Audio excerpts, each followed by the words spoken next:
Tumitingin nga kami na isda dito dahil magpapaluto nga kami ng pinirito. Ganyan pala ang itsura na isda bago ipirito. Ayan, minekos-mekos sa mga spices. Ganyan ang itsura niya. Talaga namang tignan mo, oh, talagang napakatapang ng lasa niya. Ano, pero masarap yan, in fairness. Ganito pala yung lutoan nila. Napakalakihan, no. Nagulat nga ako, para lang siyang lupa. Di ba sa atin meron din mga lutoan na lupa? O parang ganun lang din to, parang ginawa lang na lupa. Tapos ayun, ang laki-laki din ng kawali nila. Asawa ko pala nagbibideo nito. Ako, andyan lang, nakatulala sa hangin. Eto nga si Mariam ay nag-iiyak-iyakan nga dahil natatakot daw siya. Meron daw cockroach. Ano bang cockroach ka ko? Wala namang cockroach dito. Meron mama, merong cockroach. Tapos ang sinasabi niya pala, parang mga maliliit na gumagapang. Ayan, ganyan ang itsura niya. Hindi naman siya alupihan, hindi rin naman siya higad. Ewan ko, nagagaling siguro sa puno yan. Hindi na po higad ito, ako na po yan. Ganito pala ang itsura ng mga upuan nga dito. Lahat ng kumakain ay ganito ang itsura ng mga upuan nila. Ako nga ay tuwan-tuwa at natatakot kung paano ako uupo kasi nga feeling ko babagsak. Panigurado, pagbagsak ko, bukod sa masasaktan ako, ay pagtatawanan pa ako. Kaya ako talaga ay takot na takot bago umupo. Pero napabilib nga ako nitong papag na to dahil kahit na mukha siyang luma, ay nakaya niya akong buhatin. At ayan, ang dami-dami palang uwak dito. Andon, kung mapapansin nyo, pumupunta sila sa kabilang kubo.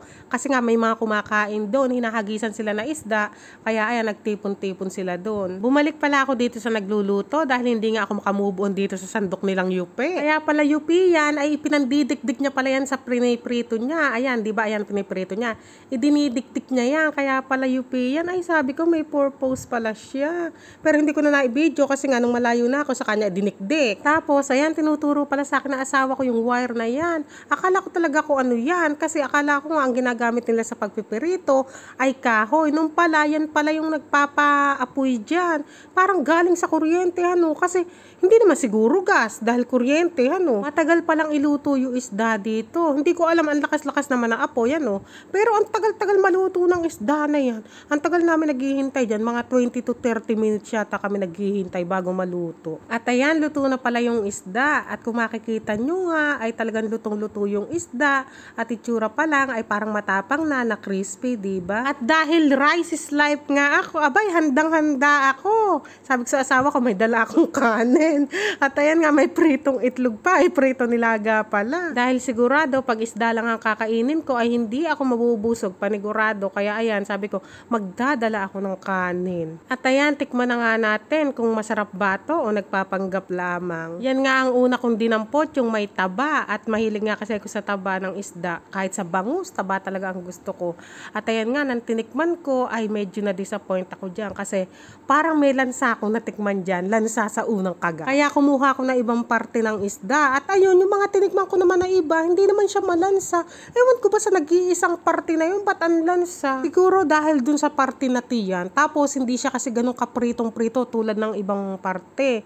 Ewan ko ba, yung isang slice lang naman na yun ng malansa, pero yung iba hindi naman. Sa sobrang nasarapan nga ako sa isda na to, nagpabili pa ako ulit na 1 kilo sa asawa ko. Masarap kasi yung lasa niya. Alam mo yung kahit na matapang siya sa spices, masarap yung lasa niya. Tapos, crispy. Kaya talagang mai-enjoy mo siyang kainin. Kahit papakin mo lang to, masarap. Tapos, yan palang pinapakita ko sa inyo ay sausawan yan. O kaya ibubudbud mo sa isda.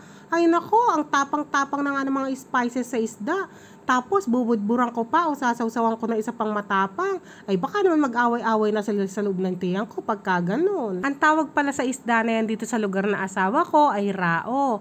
Dati, ang tawag ko dyan roho. Pero ang sabi ng kaibigan ng asawa ko ngayon, rao do yan.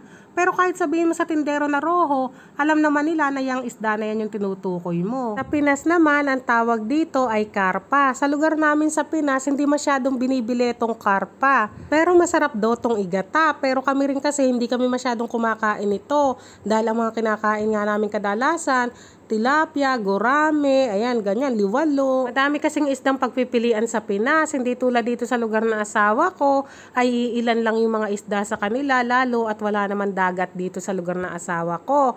Ang mga nakikita ko na isda dito, itong ang karpa, at saka yung kanduli. Nakakita rin ako dito ng kanduli.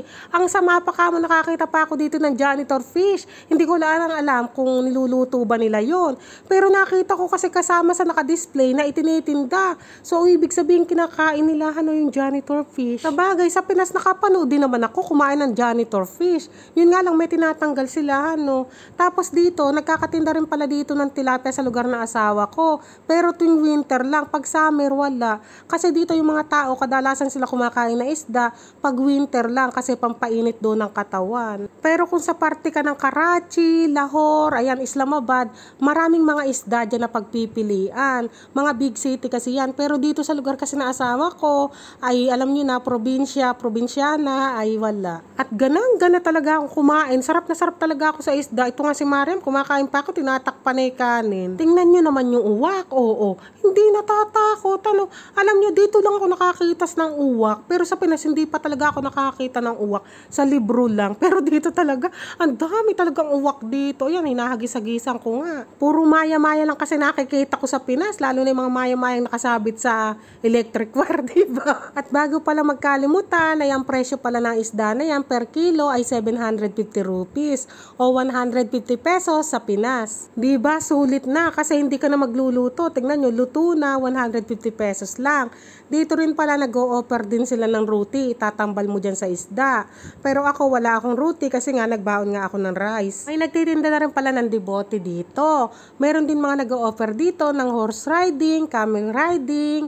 Tapos, along the highway pala to, sa gilid ng tulay, kaya maraming mga isda na galing sa tulay. Ay, tulay, ilog pala. So, ang problema dito, wala silang CR dito. Siguro nagsi-CR yung mga tao dito dun sa bahay nila kasi malapit na yung bahay nila dito. Parang alam na alam ko talaga malapit ang bahay nila dito.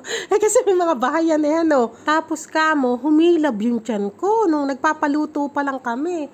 Sabi ko sa asawa ko, humihilab yung tiyan ko. Ito naman asawa ko, wala nga CR dahil nga nasa highway kami, ay wala kaming malikuan agad kasi nga highway, naghanap pa kami ng gasoline station na pagkalayo-layo. Tapos kamo, nung malapit na sa gasoline station, biglang nawala yung hilab ng tiyan ko. Sabi ko sa asawa ko, Papa, wala na, okay na. Nako, sabi ng asawa ko, pagkalayo-layo ng binahe natin.